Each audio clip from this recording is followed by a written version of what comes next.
పిల్లలే తమ సర్వస్వమని ఆ యొక్క పిల్లల కొరకు తల్లిదండ్రులు పడేటటువంటి కష్టం బాధ ప్రతి ఒక్కరికి తెలుసు అధ్యక్ష. ముందుగా ప్రభుత్వానికి ఈ బిల్లు ప్రత్యేకంగా తీసుకొచ్చినందుకు ధన్యవాదాలు తెలియజేస్తా ఉన్నా. అనేక సందర్భాల్లో ఆ యొక్క వృద్ధ తల్లిదండ్రుల బాధలు విన్నప్పుడల్లా అదేదో చదువు రాని వాళ్ళు కానీ లేదా ఉద్యోగం ఉపాధి లేని వాళ్ళు చేస్తే దాని గురించి ఏదన్నా ఆలోచించాల్సి వస్తుండే. కానీ చదువుకున్న వాళ్ళు, ఉద్యోగాలు చేస్తున్నటువంటి వాళ్ళు, లక్షల రూపాయల ఉద్యోగం చేస్తున్నటువంటి వాళ్ళు కూడా ఈ సమాజంలో తల్లిదండ్రుల పట్ల, ఆ యొక్క వృద్ధ తల్లిదండ్రుల పట్ల వాళ్ళు చేస్తున్నటువంటి వ్యవహారం చూస్తే నిజంగా వాళ్ళు మనుషులా రాక్షసులా అని అనిపిస్తుంది అధ్యక్ష. ఈ బిల్లులో 15% లేదా 10,000 రూపాయలకు మించకుండా అనేటటువంటి విషయాన్ని పొందుపరిచిన దాంట్లో ఈ 10,000 అని కాకుండా ఆయనకు జీతం ఎంత ఉంటే దాంట్లో 15% పెడితే బాగుంటుంది. ఈ 10,000 రూపాయలు మించకుండా అనే విషయం కాకుండా ఆ ఉన్నటువంటి జీతంలో 15% పెడితే బాగుంటుంది. మరి అదేవిధంగా అధ్యక్ష, ప్రత్యేకంగా కోర్టులలో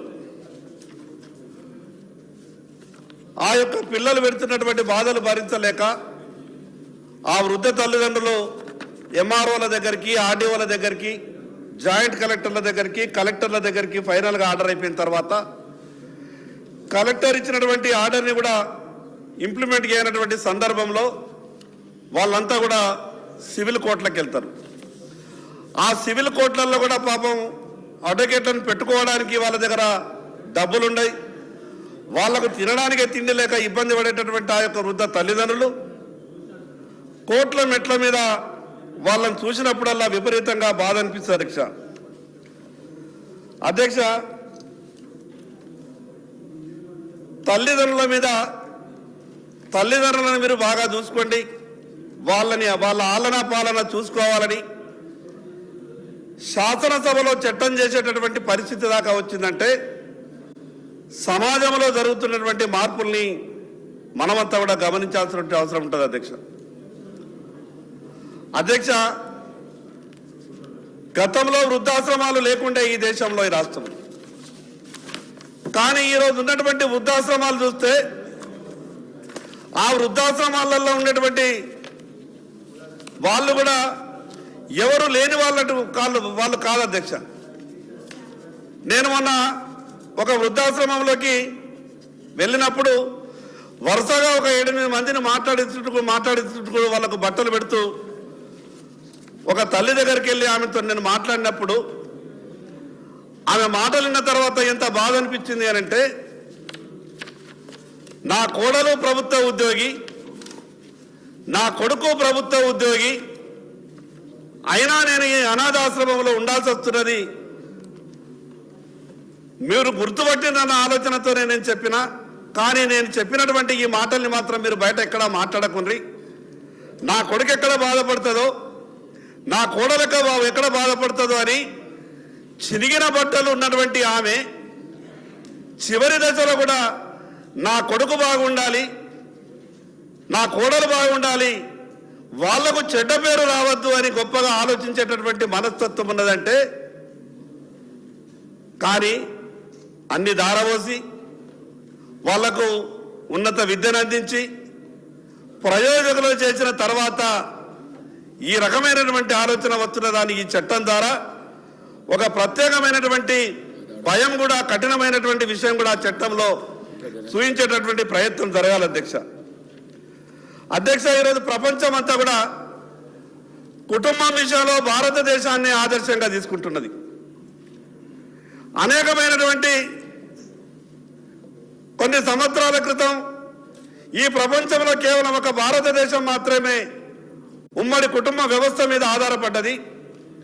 ఉమ్మడి కుటుంబ వ్యవస్థ ద్వారా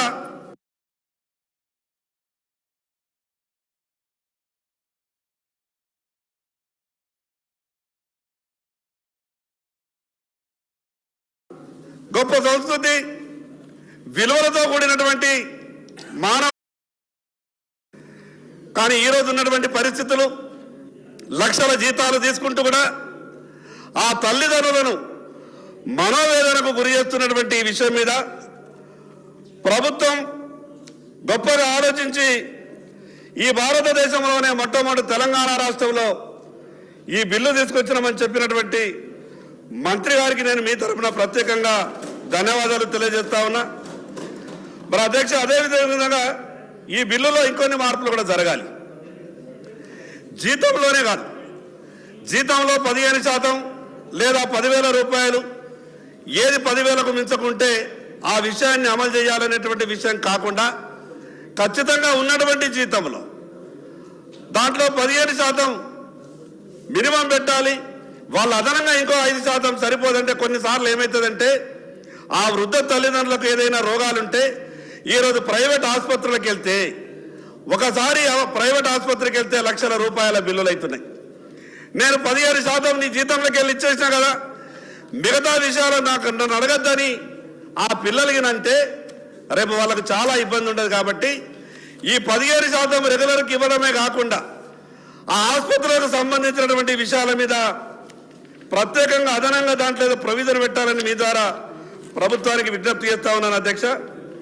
మరి అదేవిధంగా అధ్యక్ష, ఈ జీతంలోనే కాకుండా ఆ వృద్ధ తల్లిదండ్రులకు ఉన్నటువంటి ఆస్తిలో లేదా ఈ పిల్లలకు ఉన్నటువంటి ఆస్తిలో ఈ పిల్లలకి నా వృద్ధ తల్లిదండ్రులు పట్టించుకోకుంటే ఈ సమాజంలో ఉన్నటువంటి ఎవరైనా సరే వాళ్ళని పోషణ చేస్తే లేదా వాళ్ళ గురించి పట్టించుకుంటే ఆ తల్లిదండ్రులు ఏదైనా ఒక ప్రమాణ పత్రం అఫిడవిట్ ఏదైనా ఇస్తే దాన్ని ఆ వాళ్ళ మరణానంతరం ఆ వృద్ధ తల్లిదండ్రుల మీద ఉన్నటువంటి ఆస్తి ఏదైతే ఉంటుందో వాళ్ళ ఆలనా పాలన చూసుకున్నటువంటి ఈ సమాజంలో ఎవరైనా సరే అది ఏ కులమైనా సరే వాళ్లకు చెందేటట్టు చట్టంలో ఒక ప్రొవిజన్గా ఉంచాల్సిందిగా మీ ద్వారా ప్రభుత్వానికి విజ్ఞప్తి చేస్తా ఉన్నా అధ్యక్ష. ఈ సమాజంలో చాలా సందర్భాల్లో మనం అనుకుంటాం, అనాథాశ్రయం దగ్గరికి వెళ్ళినప్పుడు ఇవి ఇంకా బాగుండాలి, ఇంకా మీరు గొప్పగా ఇంకొక 2, 3, 4 పెంచండి, మేము మా సహకారం కూడా అందిస్తామని అనేక సందర్భాల్లో చెప్పే ప్రయత్నం చేస్తాం. ఎన్ని అనాథ ఆశ్రయాలు పెరిగితే అంత ఈ సమాజంలో విలువలు క్షీణిస్తున్నట్టు. అనాథాశ్రయంలో ఏ ఆసరా లేని వాళ్ళు ఉంటే పర్వాలేదు, కానీ అన్ని రకాలుగా ఈరోజు 4 కొడుకులు ఇక్కడనే కాదు అధ్యక్ష, విదేశాలలో ఉద్యోగాలు చేస్తున్న వాళ్ళు. ప్రత్యేకంగా మీ ద్వారా ప్రభుత్వానికి విజ్ఞప్తి చేస్తున్నా, ఈ ప్రభుత్వ ఉద్యోగులే కాకుండా మిగతా వాళ్ళ విషయంలో కూడా వాళ్ళ తల్లిదండ్రులకు కూడా ఏ రకమైనటువంటి రక్షణ ఇవ్వగలుగుతామో ఆ విషయాన్ని కూడా చట్టంలో కొంచెం పొందుపరిస్తే ఒక భయం అనేది ఉండాలి. ఈ వృద్ధ తల్లిదండ్రులకు ఒక ప్రత్యేకమైనటువంటి చట్టం ద్వారా వీళ్ళొక దరఖాస్తు ఇస్తే మా మనుగడే కష్టం అనే విధంగా ఈ చట్టం ఒక భయం కల్పించేటటువంటి పరిస్థితి ఉండాలా.